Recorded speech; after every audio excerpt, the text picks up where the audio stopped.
Hello. Welcome everyone. How are you doing? How is your day going? It's going wonderful as mine has been. So, today we'll be discussing on behavioral addictions. I know when we hear addictions, many people they feel it's someone who smokes weed. They feel it's someone whose head is in tangles, who is looking crazy on the road and just puffing off and things like that. Addiction could be behavioral. You could be that corporate man in your office. You could be that responsible husband. You could be that hard-working civil servant, as the case may be. So addiction is behavioral. By definition, it's a compulsion. Compulsion is you just want to do it, you can't control it. So it's a compulsion to engage in a rewarding behavior. So the behavior has to be rewarding one way or the other, despite negative consequences to the financial, emotional, physical, and social well-being of the individual. So there's a compulsion to want to do this thing. They just cannot help it. It's something rewarding. They do it and they feel good. So it gives dopamine. But the compulsion, they can't control it, despite the fact that there are consequences that are negative physically, emotionally, financially, or socially, as the case may be. There are 8 identified behavioral addictions. The first one is gambling addiction. Simple terms, that young man who takes his salary and goes to NigerBet is not being irresponsible. He has even borrowed money to bet more. He's not just being irresponsible. He's probably dealing with an addiction.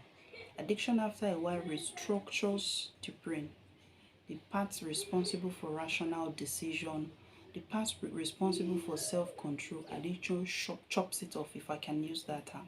So then it's no longer that he just wants to waste money. There's a compulsion driving him. Even though he really wants to stop, he can't help himself.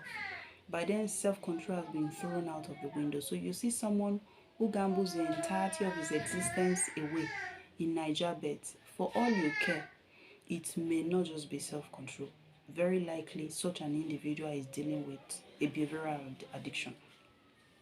The second one, which is the commonest, is sex-related addiction. That would include infidelity, adultery, frank sex. That would include pornography. That would include masturbation. So the man, we say despite, this is like a compulsion to engage in a rewarding behavior, despite negative consequences to their physical life, their mental life, their emotional life, their financial life, and their social life.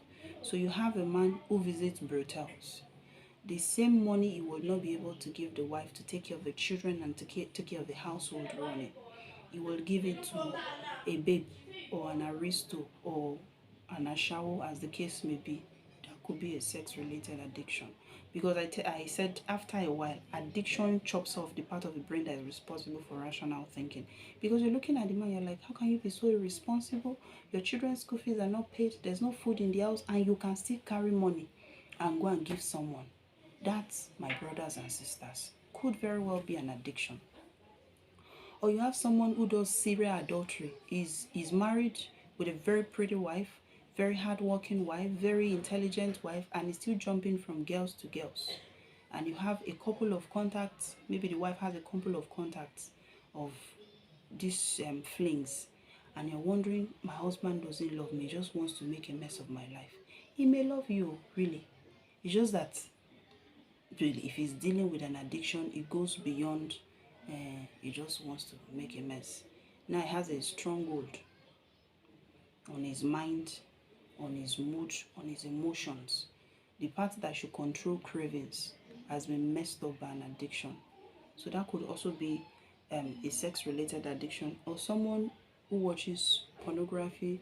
They are in the office, they are thinking of porn. Every break they get, they are watching porn. They are in the house, normal things that people should do after coming back from work. That's the next thing. They get up in the middle of the night to do that, to watch porn.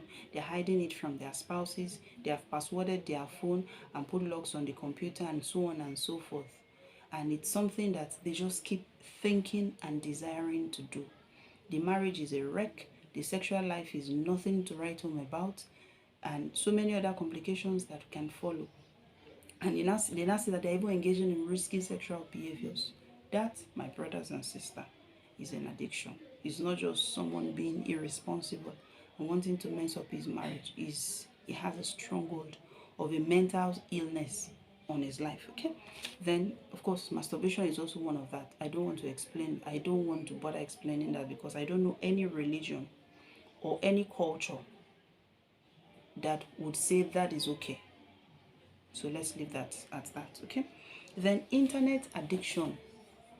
While the internet is wonderful, it's brought so many blessings. I think we can get to see, I can't see you, you can see me, but you know what I mean. We can get to have this interface thanks to internet and so many other things that the internet allows us to. You can shop on the internet, you can learn on the internet, you can school on the internet. But there's something called internet addiction. They go to the internet to feel good. They go to the internet to replace feelings of sadness, feelings of loneliness, feelings of not being good enough. So internet is like a coping mechanism for discomforting feelings. But many times this is a repeated cycle. It's not just that it goes small. They are there several hours during the day. If you have a business on the internet, it's a different ballgame. But when you look at your life and you're like, I spend 2 hours on the internet today, and I cannot pinpoint this is the thing I gain from it, it could be an internet addiction. So it's compulsive. You want to stop it, you cannot stop it, and there's negative consequences to physical, social, emotional, and financial well-being. The money you don't have, you use it to buy data just to be on the internet. It's causing rifts between your wife, you and your husband, because you're always on the Facebook instead of talking with her. Or the woman is always on WhatsApp and Instagram instead of having communication with the husband. That is the social consequence. The children have to raise themselves by themselves because the parents are too occupied with the internet to be able to offer them the needed attention. That very well could be a form of internet addiction, and so on and so forth. Then the fourth one is shopping addiction. It's not every woman who buys all their ashwabi that just wants to be irresponsible. It starts with irresponsibility anyway. It starts with craving for what you don't have. But after a while, it's an addiction. The children don't have good clothes to wear, and this woman has ashwabi for every occasion. She's the light of the party. She goes and everybody knows someone has arrived. But the children's school fees are not paid. They are drinking garri at home. Food is not available. Accommodation is horrible. She doesn't have a sustainable source of income, and she buys all the ashwabi. That could be a shopping addiction. It may not just be a sign of irresponsibility. It may have started like that, but now it's an addiction. Areas that you control, rationale, self-control, everything is thrown out of the window. Or someone who takes their salary and is going straight to go and fill up their wardrobe. They have so many clothes that they're not even wearing, many of which they have even forgotten is there. Shoes, you can't count it. Jewelry is you can't number them. And they see the next one even after they shop today. They see the next one tomorrow and they still want to buy. That could be a form of shopping addiction. So there's that compulsion. You just want to keep doing that thing. When you buy it, it feels good. You're happy for a while. Check the word, for a while. Then after a while, you're flat again. You start blaming yourself. I just wasted so much money. I could have used the money for something else. So the cycle goes from being happy to feeling guilty. And the next thing is you see another thing. This can make you happy now. Buy it, you'll be happy. You buy it, you're happy for that period of time, but it's for a while. Then you go flat again. And you're feeling guilty for having wasted your family resources, and on like that. So it's a vicious cycle. That could be a form of shopping addiction. Then video game addiction. Video games is a bona fide means of relaxation.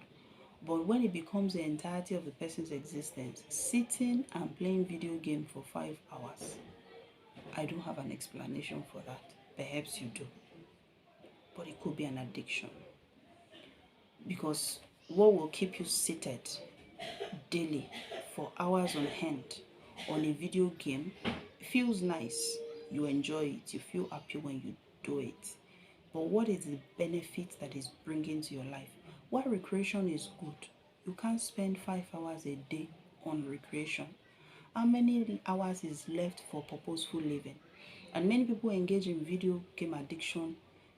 It has come to isolate them. So they don't have friends, they don't have social skills, they don't have network, no network skills. It just becomes the entirety of their existence. So it has isolated them and boxed them in a corner. So you have a relative or you yourself or you know someone who is always at a video game. That could be a behavioral addiction. Then addiction to work. There's something like that. You've heard that term, workaholism or workaholics. They live to work. Work is wrecking their marriage, is wrecking their ability to parent. The children will have everything. Many times such people may be able to provide well. Sometimes they don't. So the children will have things, but they don't have relationships. So that's what I mean by the negative social consequences. It's threatening to tear the marriage apart, and they still cannot reduce the workload. That could be a work-related addiction. They are on vacation and they carry work to vacation. I don't know what else that is. That could be a work-related addiction. They are in the house in the night, and they should be sleeping. Every blessed night, they work through the night. When it's not like there's a deadline project for a brief period of time. This has been this person's pattern for years. That could be a work-related addiction. It is messing up their health. Their BP is really up the roof. They've been advised to scale down some stressors in their life and they still haven't. That could be a work-related addiction. Now, this is a very subtle addiction because in Africa we value hard work, which is wonderful, which I love. But that thin line of knowing that this man, this woman is taking it overboard, work is beginning to run their life. Sometimes it's difficult to know that they've crossed that thin line. Then work-related addiction too many times will generate income. So the addict, the workaholic will tend to rationalize with at least I'm making money now. Can you not see the benefit of my hard work? We can see the benefit, but you cannot see the dangers it is doing to your family, it's doing to your health, it's doing to your emotional health, your mental health, your physical, your emotional health, because chances are the addict, the workaholic, would oftentimes need something to cope with that weight and that stress. So sometimes they are coping with drugs themselves. Sometimes they are coping with caffeine.